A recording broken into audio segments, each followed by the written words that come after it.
Grande Center for Spiritual Living. Welcome to the Rio Grande Center for Spiritual Living. We are very happy to have you with us today. We are so appreciative of our staff who is helping us with the tech issues this morning, and we're grateful for you for attending with us online and being flexible with our online services and our services in person. We are trying to be in person as soon as we can, and we will do that when it's safe. But thank you for being with us virtually today. The Rio Grande Center teaches the science of mind so that we can all live better lives and contribute to a world that works for everyone. And it also gives us lives of deep fulfillment. So, science of mind is the basis of what we teach. My name is Marilyn O'Leary, and I am a practitioner here. And as I said to you, we wouldn't be able to bring this to you in our many forms if we didn't have the wonderful tech staff. So we really, really appreciate them. And we appreciate you for attending online. We also have other people here ready to come back as soon as we can do it, as soon as we can be live. And we look forward to being live with you again. We do have people working virtually for us. We have practitioners on High Watch at Home, Kathy Mathiasen and Teresa Greco, and we have Chris Duval, who is a practitioner who will be offering our invocation and benediction today. And we also have our announcement angel um, giving our announcements. And our talk today will be delivered by Reverend Karen Linsley and is entitled "Embrace the Now." So please join me in reading our vision and mission statements. And please give us the slide if you can. If not, please just say it along with me. Here we go. Vision: transforming our world with the power of love in action. And our mission: loving all creation through spiritual growth and service, always staying true to our highest self. And now let's prepare ourselves for our invocation given by practitioner Chris Duval. Good morning. Let us pray. I honor and invoke one life, one light, one spectrum of all colors, one loving source expressing through everything, seen and unseen. I honor and invoke this presence and power as unity, as our choice of unseen help, our higher selves. In, as, and through this service and all services of light today, in, as, and through the gathered CSL in Palm Springs this week, in, as, and through the amazing diverse uniqueness of all, each contributing beautiful perspective. I bless all leaders and participants bringing life to our time together this morning. I bless every word, every pure extension of our hearts. I bless the giving and receiving of divine inspiration. I know that it is good, that it is powerful in connecting and unifying us as a community and harmonizing our world in beauty, peace, and healing through the intentions we place into spiritual law this morning. And so I release and allow it to unfold in perfection. And so it is. Thank you, Chris. Thank you. That was beautiful. Our sacred reading this morning, one of our sacred readings, is our sacred covenant prayer. And as you know, if you've been here more than a couple times, our sacred covenant is our prayer that is calling our new minister to us. So let's say this together. But before we start, I want to say one thing. We're moving ahead beautifully in looking for and finding and accepting our new senior minister. We have 2 more applications that have recently come in, and we are conducting interviews, and we are also working hard to check references and to get a person in place soon. So pretty soon we will be, I would say pretty soon, by February and March, we will be bringing people to the community for you to see and vote on. So things are really moving ahead, and we are so happy with what's going on. Okay, let's start with this beautiful, beautiful prayer. There is only one life. This life is good. This life is God. This life is my life now. In knowing that I am one with this life that is God, I therefore know that I am one with all its blessed expressions, which includes the presence of a new minister for my beloved spiritual community. Because I know that the highest purpose of my new minister is to glorify God, I therefore know that my new minister is a revelation of God as unity. I further know that my new minister is the fulfillment of that which has been promised by God, for it is written, so powerful is the light of unity that it can illuminate the whole earth. As I stand in agreement with my beloved community, I see my new minister revealed before me as unifying and growing our community. I now intend to experience my new minister in full cooperation and agreement with my community, knowing this truth about myself, for I am inspired to live in unity as an expression of wholeness in love. I am encouraging and supporting spiritual growth, awakening the wisdom within me. I am serving as a healer to all, applying the power of love, wisdom, and unity. I am generating engagement of the community in mystical studies and spiritual teachings. I am collaborating with community organizations working in service of a world that works for everyone. As I now accept the highest expression of a new minister into my life, I know that they will be revealed in a way that will glorify God and serve the highest and greatest good of all who are touched by their presence. I am grateful God is gracious, so be it now. Amen. And thank you for saying that prayer with me. And in addition to that sacred covenant prayer, I have another short reading for you this morning, and it's in our January Science of Mind magazine. If you all don't have it, you can come to the bookstore when the bookstore is open. You can get it. You can write to CSL and get on the list for a subscription. This month we are really lucky because they're always wonderful daily meditations, but this month the meditations are written by Reverend Christine Green, who was one of the ministers who helped us in our co-creation process to find our new minister, to determine our important values, and to write the prayer. And of course, as you see in the prayer, are our deepest values and what we're looking for in a minister. So Reverend Christine Green wrote this, and it's for today, Sunday, and it's very appropriate for us. Life Grounded in Principle is the name of it. Grounded in Principle. Life is simple. Everything happens for you, not to you. Everything happens at exactly the right moment, neither too soon nor too late. You don't have to like it, it's just easier if you do. And that quote is by Byron Katie. And then here's another quote by Ernest Holmes.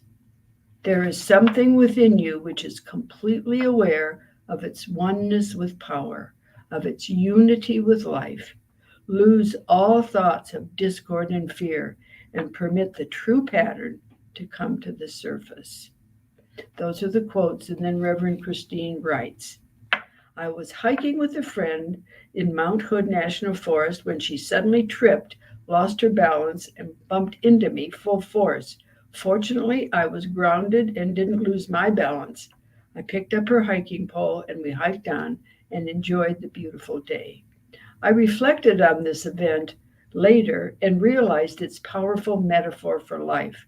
When I am grounded in faith, secure in my spiritual practice, steadfast in knowing truth, all sorts of obstacles can bump into me and I will not budge.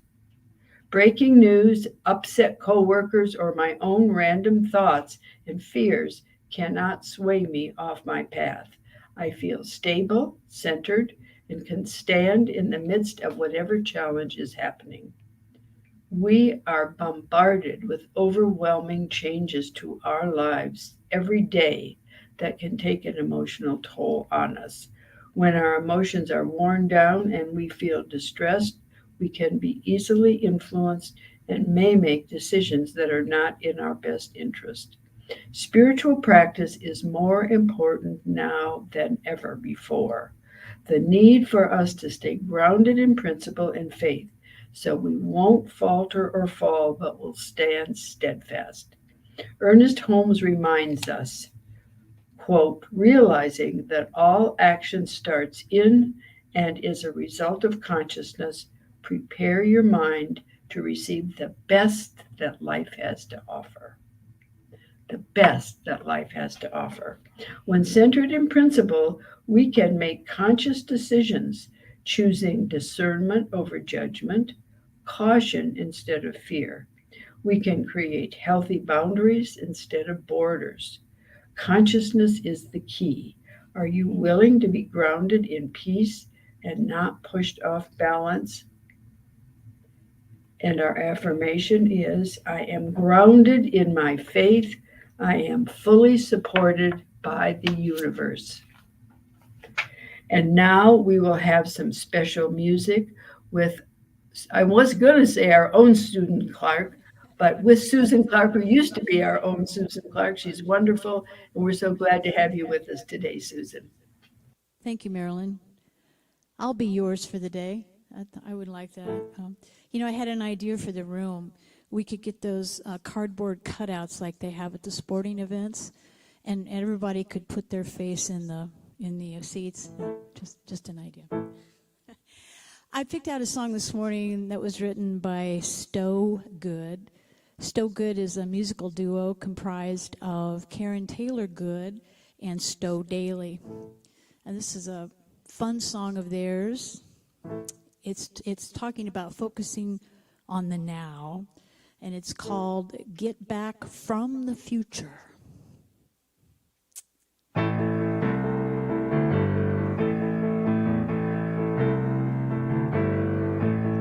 Ooh, there's a scary place between your ears, behind your face. So beware, don't go there. Worry, worry, what will be? Imagine the catastrophe. So beware, don't go there. Look out below, the sky is falling.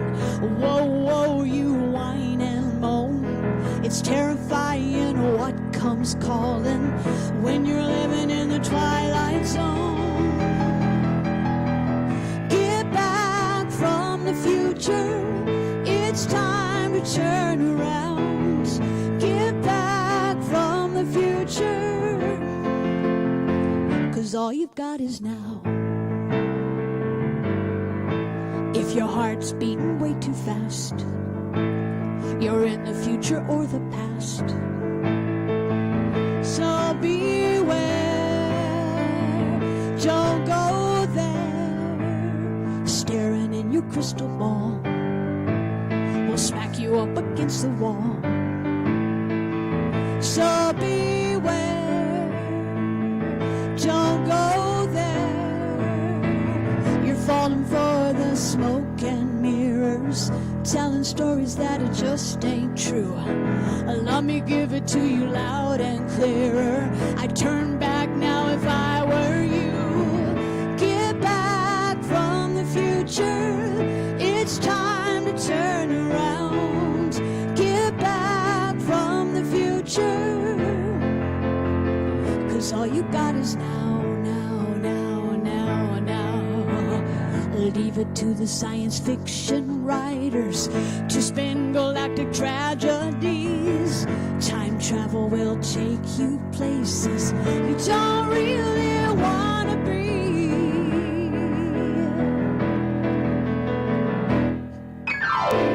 Get back from the future.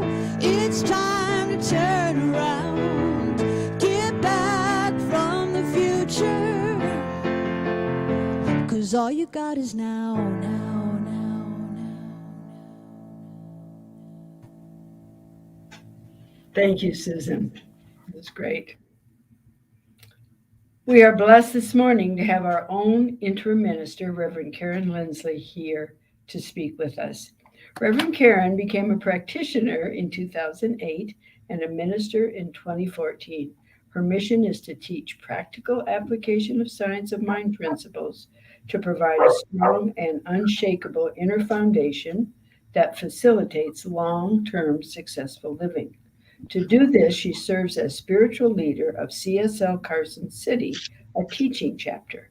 She also produces a podcast called Fearlessly Feral Living and is the author of 2 books. In addition, and most importantly to us, she serves as interim minister for Centers for Spiritual Living and is currently serving us here and remotely. And her talk today is Embrace the Now. Reverend Karen, we're very happy to have you here. And I'm very happy to be here. Thank you so much, Marilyn. Welcome, welcome, welcome, everyone.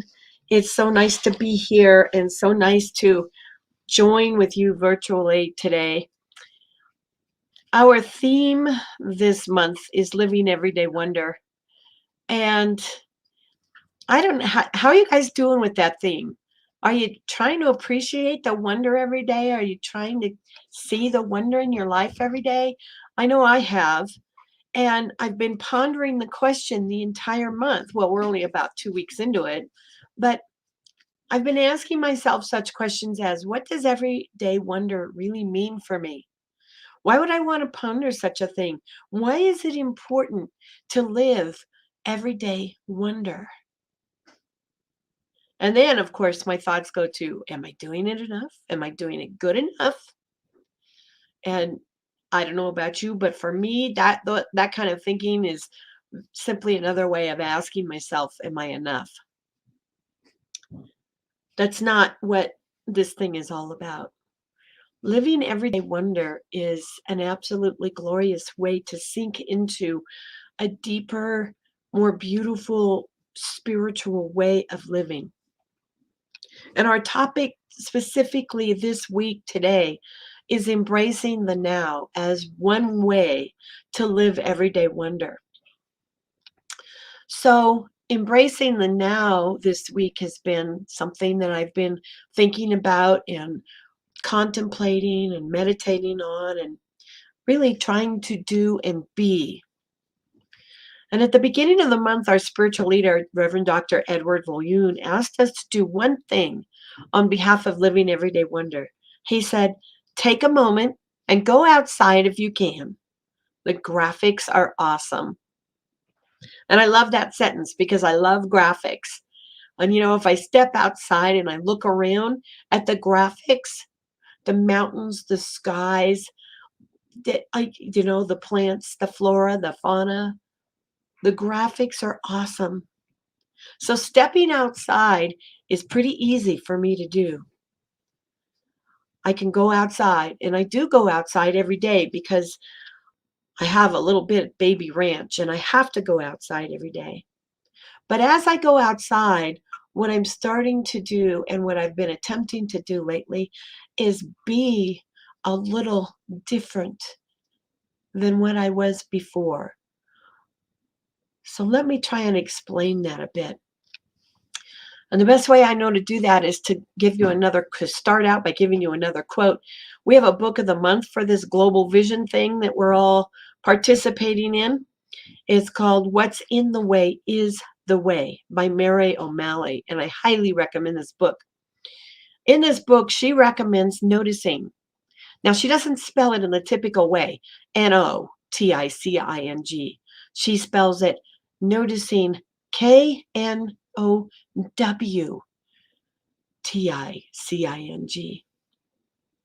So we've got this knowing thing going on with our noticing. We know when we notice. So I tried that. I went outside and I tried that. And I was amazed to discover that as I was outside doing whatever activities I do out there, and there's a bunch of them to do, I was constantly observing things with an eye towards fixing them or changing them. Move the water trough. Fix the panels in the paddock. Replace the hose that has a leak. And that's not the only place my mind goes. It goes elsewhere other than outside where I'm currently at.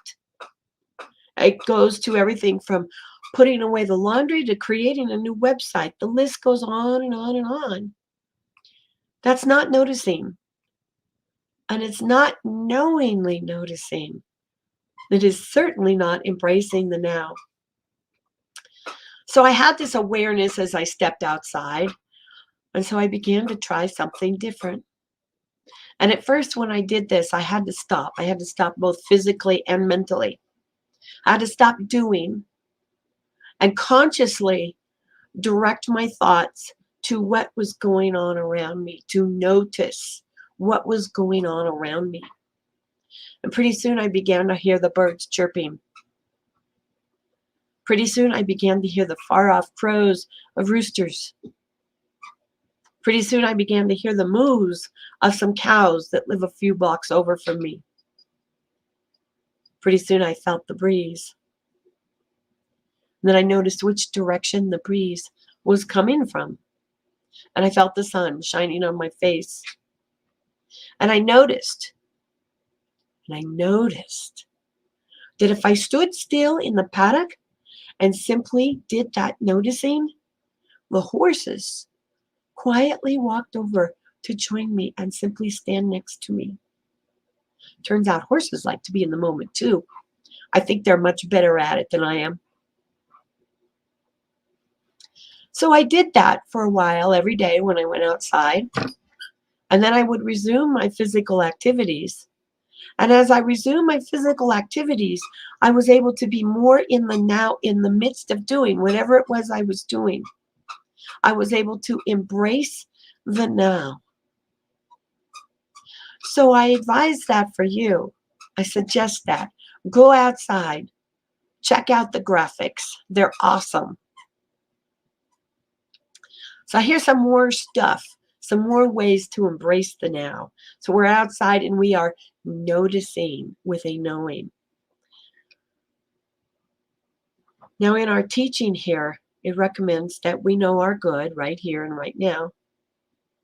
When we teach the steps of treatment, our own wonderful form, very powerful form of affirmative prayer, we teach that we feel our objective as if it is happening right here and right now. And we take it a step further by saying that this is where our power lies, in that feeling that our good is happening right here and right now. So what is a person to think and to do and to be when one is in a constant state of wanting to fix and change things? That's not embracing the now. That's living in a consciousness of not enoughness.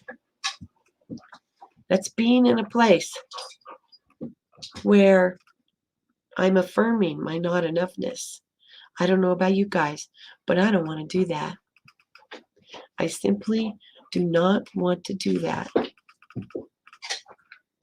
So it turns out that in this thing about knowing our good, Embracing the now is not about judging. It's about allowing. It's about accepting ourselves for who and what we really are, just as we are. It's about not worrying about the past, nor wondering about the future. And here's another quote that I've got for you. Now, this one comes from this month's issue of the Science of Mind magazine, which our lovely Marilyn O'Leary read from for our reading this morning. It's a great issue this month, January, all about living everyday wonder. Go figure. This global theme thing is everywhere, isn't it? So, worry is praying for what you don't want. And anxiety is an affirmation that is affirming it over and over again. What about that? Worry is praying for what you don't want. And anxiety is an affirmation that is affirming it over and over again. I read that quote and I thought, oh my goodness. Oh my goodness. That's an amazing quote. So chew on that one for a while. When you find yourself being worried, are you praying for what you don't want? When you find yourself being anxious, are you affirming what you don't want over and over and over again? I'm doing some heavy duty thinking about that this week. Living in the now has great ramifications for us in terms of knowing our own truth and showing up as who we really are. And I happen to think that that is one of the basic pieces, one of the foundational essences of being spiritual. I define spiritual enlightenment as being able to live in joy and in peace, no matter what is going on outside in the world of appearances. I define spiritual enlightenment as having faith that it is all good all the time, even in the midst of calamity. The only way we can do that is to embrace the now. If we're worrying about the past or experiencing anxiety about the future, we are not embracing the now.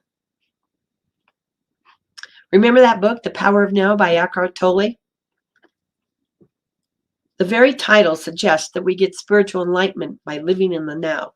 The full title of that book is The Power of Now, A Guide to Spiritual Enlightenment. And I know there's as many definitions as spiritual enlightenment as there are people, probably. I just gave you one definition, but here's what's underneath that definition. Oneness. I choose to think that spiritual enlightenment is ultimately about oneness, that irrevocable, unshakable, and all-encompassing belief that I am a part of God and God is a part of me. Oneness. And along the way to that ultimate point, there are stepping stones. We have the one stepping stone of learning to train our minds so that we are no longer subject to the whims of our thinking. And our thinking does indeed try to fix and change things.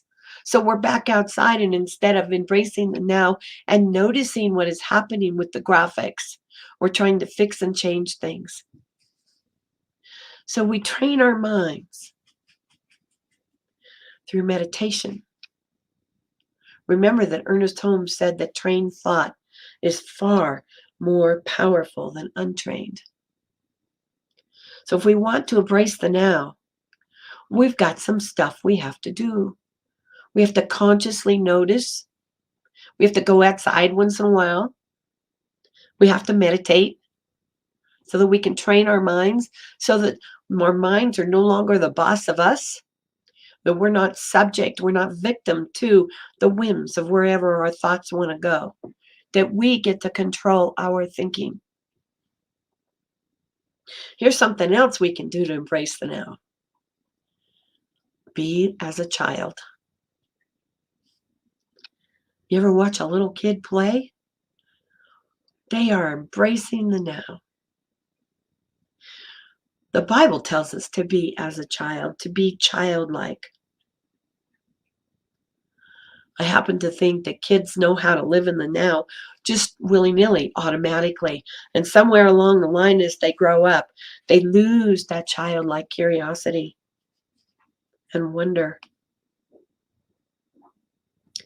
Maybe it's a natural thing to lose that curiosity and wonder when they're doing things like establishing careers and growing families and making a living and doing all that stuff. Somewhere along the line, we need to get back that childlike curiosity and wonder. So we notice with knowingness, we meditate, we be as a child.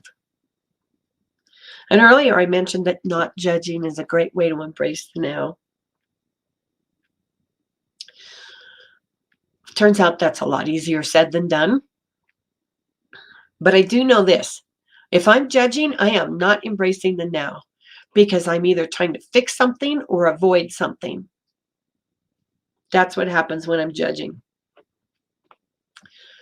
When I'm writing for a book or a talk or a podcast, one of my favorite things to do is to go to dictionary.com and look up a word and then hit the synonyms tab. So I did this with judgment, and guess what?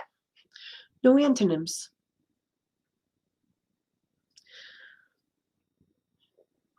Go figure. I did find some interesting synonyms, though. Synonyms for judgment: irrational, inconsistent, and irresponsible. Oh my goodness.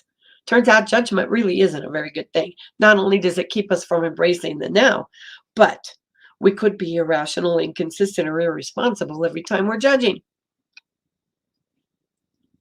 Personally, when I find myself judging, I know it to be a way shower for me because, yeah, I'm either wanting to fix something or avoid it. It's not good, not good. So instead of fighting judgment, I allow it. I don't judge the judgment. I ask it, what's the information there for me to know and do and be? And then I take that in with the noticing that that is very good information to have.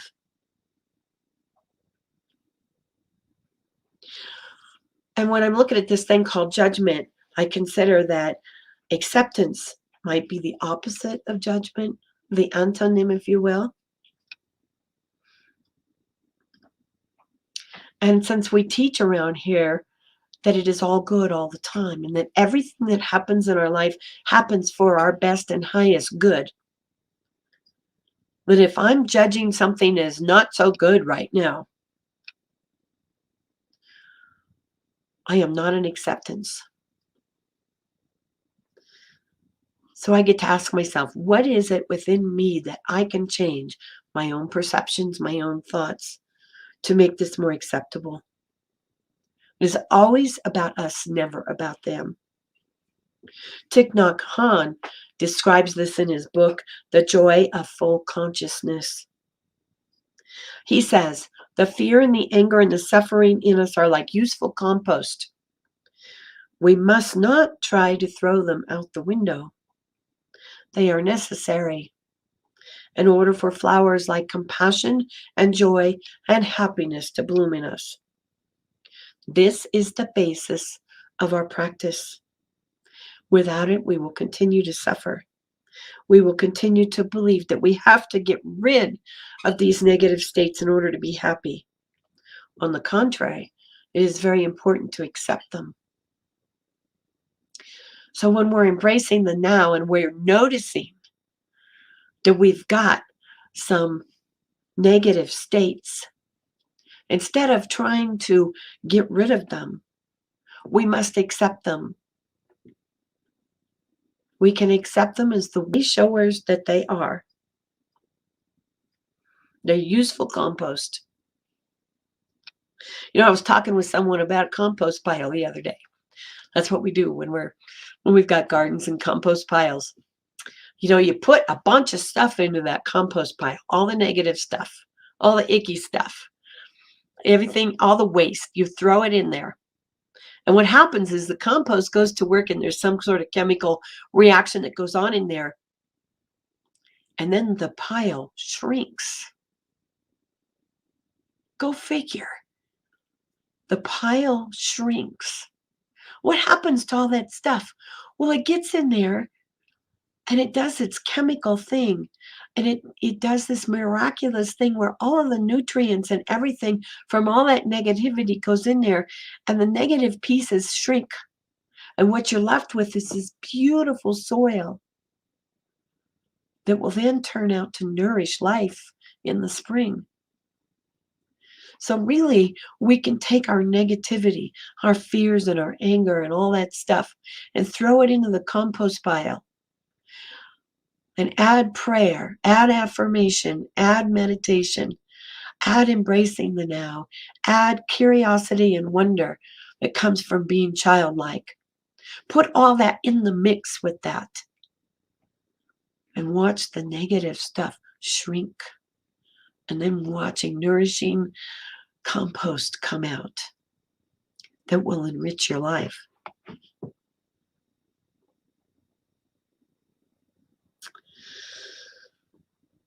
I have one last story for you as I close my talk today. You may notice my voice is a little hoarse. A few days ago, I had no voice. I came down with a cold while I was preparing this talk. Colds for me are all about judgment and perception and the law of attraction and blame and shame and on and on and on and on. When I was much, much younger, every time I got a cold, I used to descend into a filthy morass of self-pity and blame and shame. Because, see, I thought in this place, where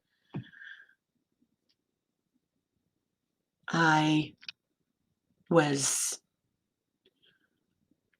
learning this thing called law of attraction, that what I thought was what I attracted. And so I was judging my thinking as bad. And because I was judging my thinking as bad, I was descending and making those colds even worse. It's not quite so bad anymore. It's much, much better now. So I've got this cold. I've lost my voice. I can't really talk. I'm a minister. Go figure, a minister who can't talk. One day, when I did get my voice back a little bit, I had a chat with one of the practitioners here at Rio Grande Center for Spiritual Living. Now, originally, we started chatting about Sunday service opportunities. But in the course of that chat, she noticed that I had a cough and my voice was a bit hoarse. And she asked if there was a treatment request there. Now, of course, I said yes. I'm never going to turn down an offer for treatment because I know it to be the powerful thing that it is. So I said, yes, I'd love a treatment. And here's what she came up with willy-nilly, quickly and easily in a text. Oh, I'm so sorry to hear about the cold, but we'll hold it to be a wonderfully clearing, beneficial one, bringing in more light, love, and radiant health into this new year, paving the way for your most joyful and graceful, most positive, high-energy year yet. Oh, my God. I read that treatment over a couple times, and I sat there and I burst into tears because she nailed it. She nailed it right on the head. And I felt this immediate relief. And all of a sudden I was released from my judgments and my worry and my shame and my woulda, shoulda, couldas. I don't think she realized it when she did that she went to a place of knowing that was what was blocking the way for me was the way. But she did. Wonderfully clearing, beneficial, bringing in more light and love and radiant health indeed, paving the way for our most joyful and graceful and most positive high energy year yet. Oh my God. This is the kind of stuff that living everyday wonder brings us. This is the kind of stuff that embracing the now brings us. When we can simply sit in this absolutely glorious and beautiful place and know that whatever's going on in our life is not to be judged as negative or bad, but simply allowed and accepted, and know that it's a wonderfully clearing, beneficial element. We live in challenging times right now. It's tough. I admit it, it's tough. But here is what I know.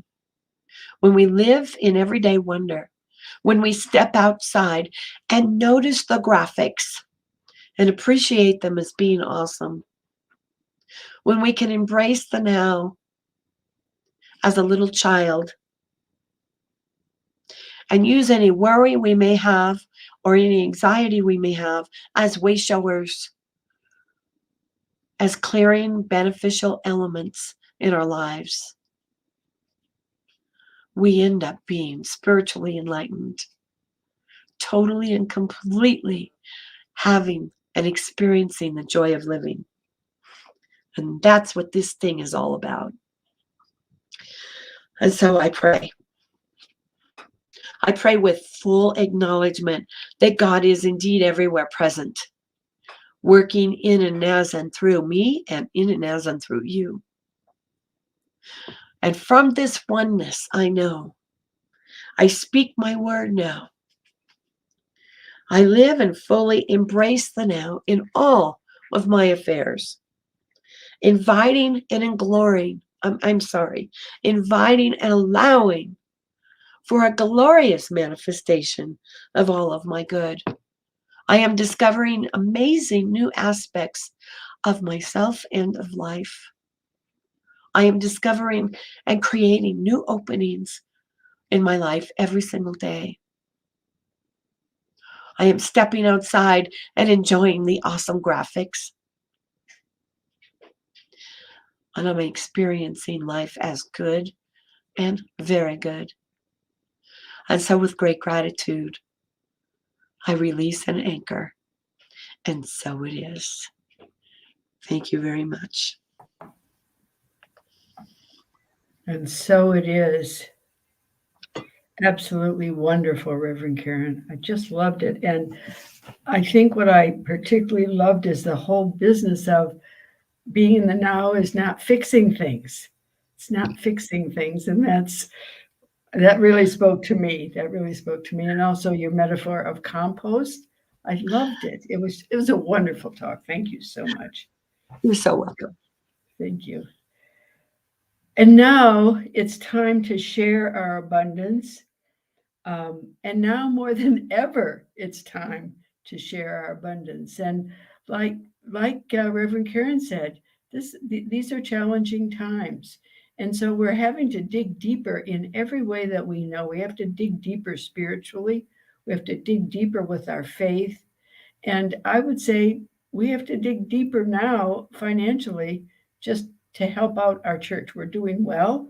People are very generous, but please do what you can to continue to keep contributing. I heard something the other day that said that over the country, charitable contributions are down. We don't want that to happen to us, and I don't believe it is happening to us, but just keep going. Dig as deep as you can.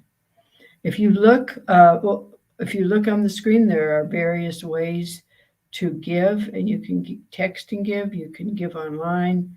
Just give the normal way.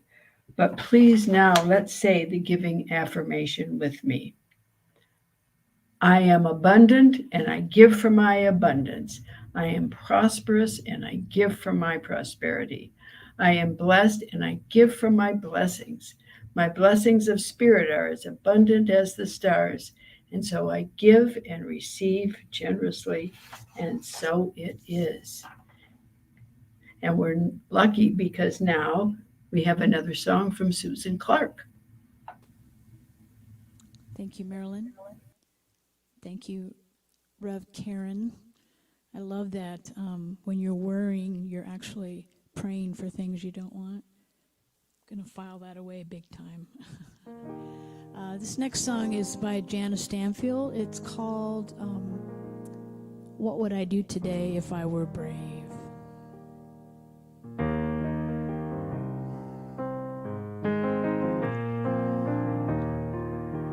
And it's a waltz, so you can waltz in the comfort of your own home today.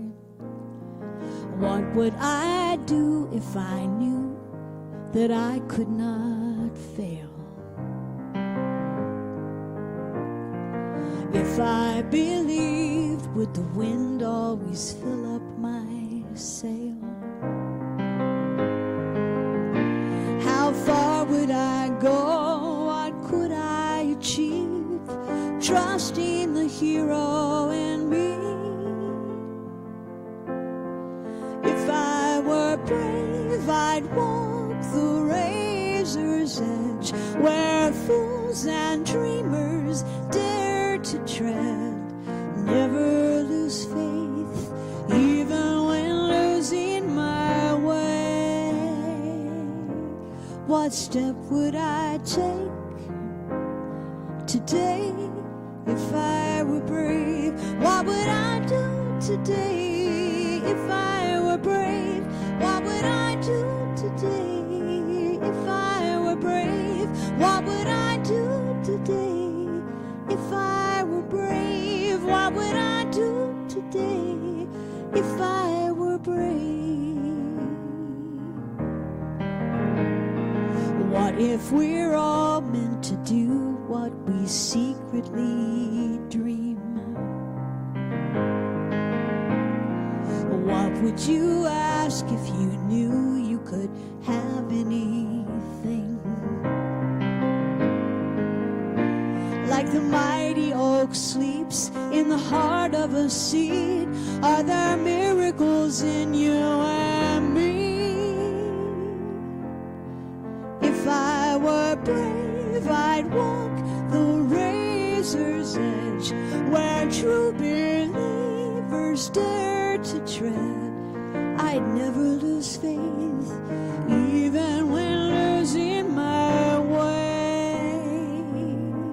What step would I take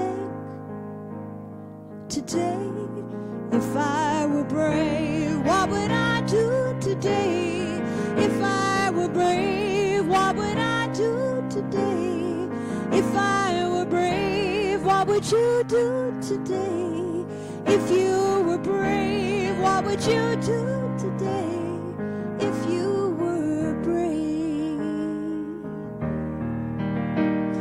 If I refuse to listen to the voice of fear, would the voice of courage whisper in my ear? If I were brave, I'd walk the razor's edge, where fools and dreamers dare to tread, and never lose faith, even when losing my way.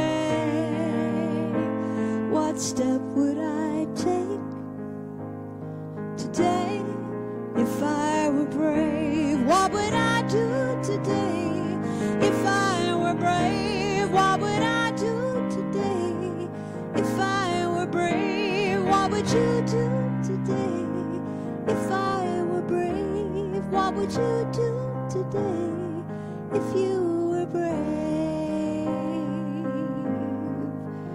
Oh, we all are brave. I am brave.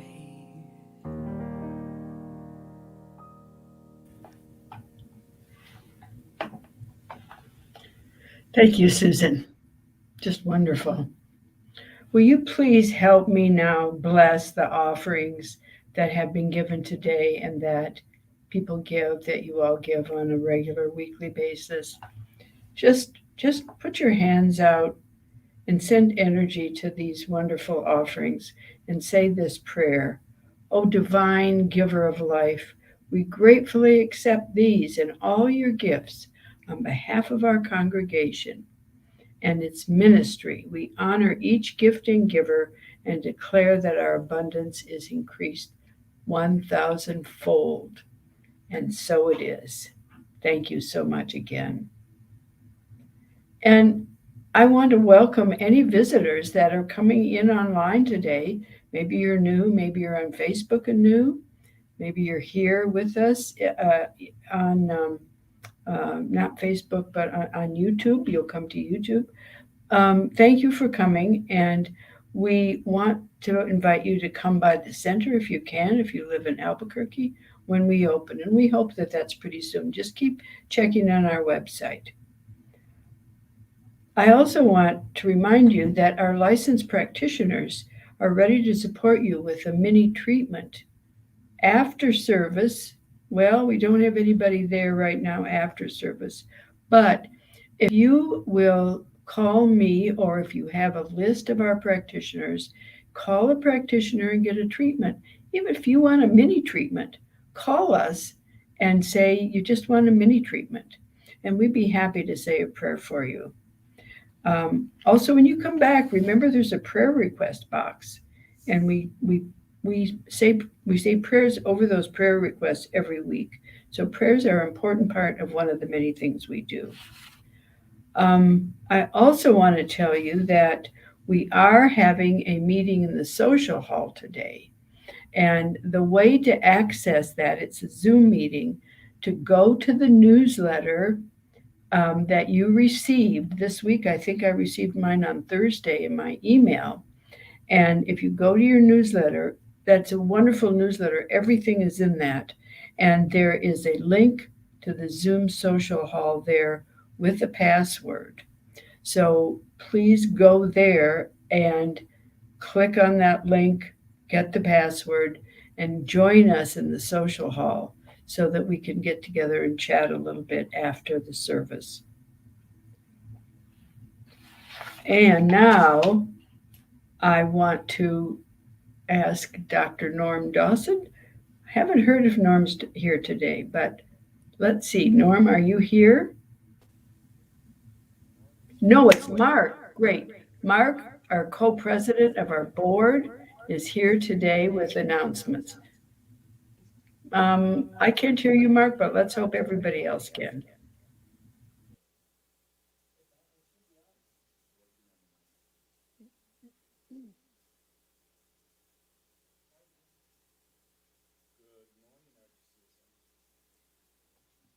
Come down here.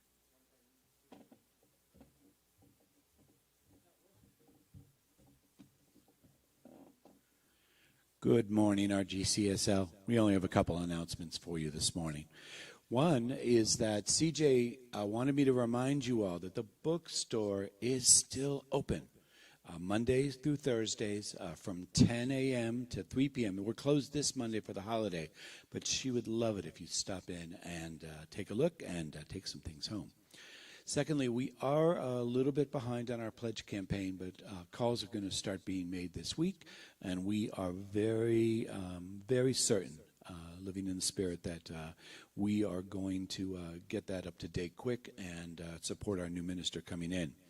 Finally, board candidates. We got an application, one we're very excited about. We're going to be interviewing in a couple weeks, and we'll be bringing to you to a vote. If anyone else is interested, call the center or email me, and we will get you out there. We still have room for one or two more people on the board, and that's it from the center this morning. Thank you, Mark. Thanks. Now we will have we're going to have a couple things. We'll have our benediction with practitioner Chris Duvall, and then we're going to have a closing song. And then after we do that, join us in the social hall. And if you need to access that and you don't have the link, you can email me. So let me give you my email, and you can email me, and then I will send you the link if you're listening today. And it's Marilyn O'Leary, Marilyn, Marilyn. You can see it on the screen, O'Leary without the apostrophe, 62, Marilyn O'Leary 62 at gmail.com. Okay, Chris, now it's time for you. Thank you, Marilyn.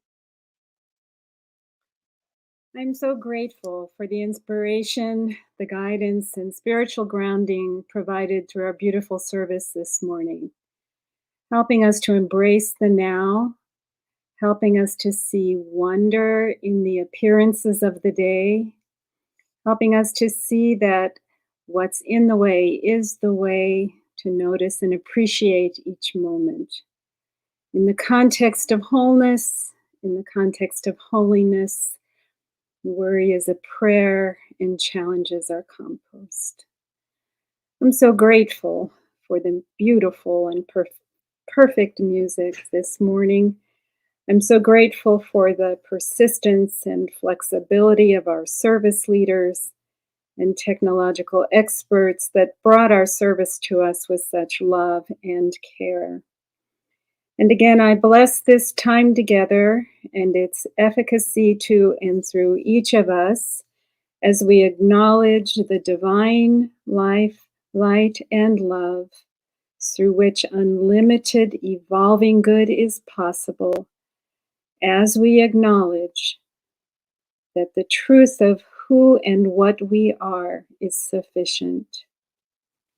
So I release the wisdom of this service into the wonder of the day, giving thanks that divine life and love are doing its thing, allowing freedom, joy, and newness to arise in our lives.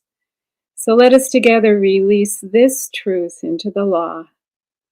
It is done, and so it is. Amen.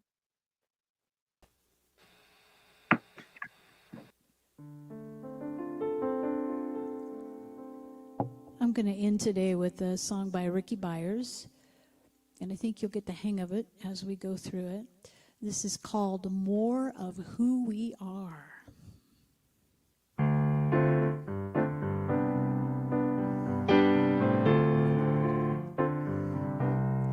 I will meet you with my heart, heart to heart. Let us meet again, and then may we become more of who we are, more of who we are. I will touch you with my soul, soul to soul. Let us touch again, and then may we become more of who we are, more of who we are. I will meet you silently, breath to breath. Let us breathe as one, and then may we become more of who we are, more of who we are. I will meet you with my heart, heart to heart. Let us meet